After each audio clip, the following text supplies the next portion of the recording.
குனியமுத்தூர் காவல் நிலையத்திற்கு உட்பட்ட ஹில்வியூ ரெசிடென்சியல் ஏரியா பகுதியில் இன்றைக்கு 15 அதிநவீன கண்காணிப்பு கேமராக்கள் பொருத்தப்பட்டு அதை பொதுமக்களினுடைய பாதுகாப்பிற்காக இன்று திறந்து வைத்துள்ளோம்.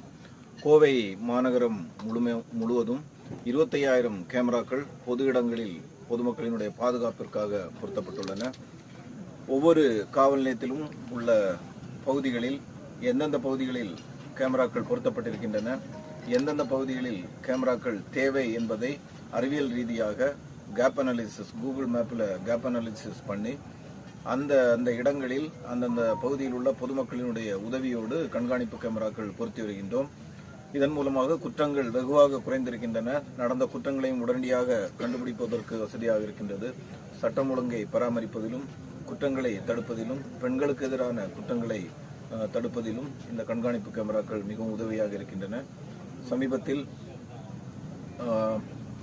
தனியார் பேருந்துகள் அனைத்திலும் கண்காணிப்பு கேமராக்கள் பொருத்தப்பட்டு அவைகள் சரியாக பராமரிக்கப்படுகின்றதா என்பதை ஆய்வு செய்து உறுதிப்படுத்தியுள்ளோம்.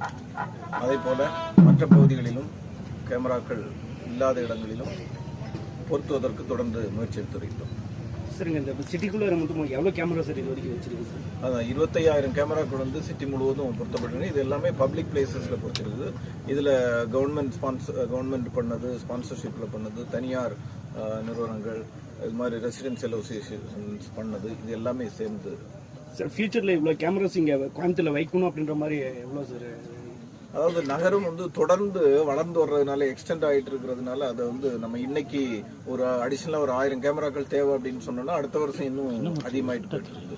ஸோ அதனால் இந்த இப்போ இருக்கக்கூடிய வளர்ச்சிக்கு தேவைன்னா இன்னும் ஒரு 5,000 கேமராஸ் தேவைப்படும்.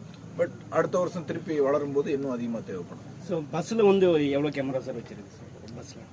பஸ்ஸில் அதை இப்போ வந்து 150 பஸ்ஸஸ் வந்து தனியார் பேருந்துகள், டவுன் பஸ் மற்றும் மொஃபசல் பஸ்ஸஸ் ஓடுது. இதில் வந்து 140 பஸ்ஸஸில் ஏற்கனவே ஃபிட் பண்ணிட்டோம். இன்னும் ஒரு 1 வீக்கில் மீதி பஸ்ஸஸ்லையும் கேமராக்கள் பொருத்தப்படும். சரி, இப்போ எல்லா இடத்துலையும் பல திட்டங்கள் நீங்கள் செயல்படுத்திட்டு இருக்கீங்க. ஸோ அந்த ட்ரக்ஸை வந்து கண்ட்ரோல் பண்ணுறதுக்கு எந்த மாதிரி திட்டங்கள் சார்? ட்ரக்கை பொறுத்த வரைக்கும் வந்து கோவை மாநகரில் வந்து கடுமையான முயற்சிகள் எடுக்கப்பட்டு, அதாவது வெளிப்படையாக பெரிய அளவில் போதைப் பொருட்கள் விற்பனை வந்து அறவே ஒழிக்கப்பட்டுள்ளது.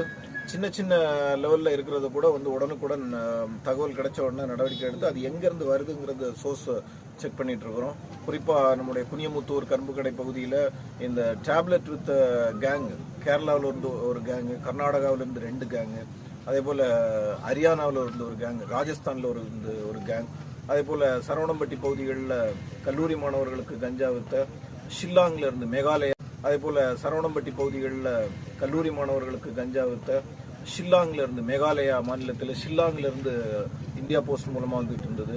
இது எங்கேருந்து வந்தாலும், எந்த மாநிலத்தில் எந்த மூலையிலிருந்து வந்தாலும் உடனடியாக இங்கேருந்து டீம் அனுப்பி அந்த நபர்களை கைது செய்து இங்கே கூட்டு வந்து நடவடிக்கை எடுக்கிறதுனால இது வெகுவாகவே குறைந்திருக்கின்றது.